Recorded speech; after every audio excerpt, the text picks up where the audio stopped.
Mukhang makapangyarihan nga yung pamilya nila. Ano? Laban tayo. Like kamag-anak nila yung chief of police.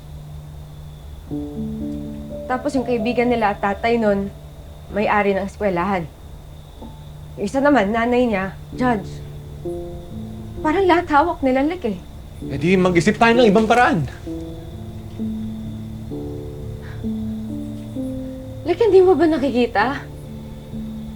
Ang daming galamay ng Crazy Five. Kapag lumaban tayo, lalong gugulo lang eh. Anong gusto mong gawin natin? Manahimik na lang tayo? Tingnan mo nga itsura mo. Like, huwag na lang tayo magsumbong. Iiwas na lang ako. Ha? Amira, paano kung ulitin nila? Ayokong isang araw sa ospital na lang kita makita.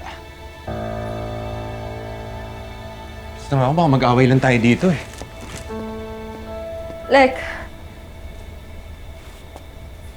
huwag mo nang isipin yun. Magtrabaho na lang tayo para sa pamilya natin.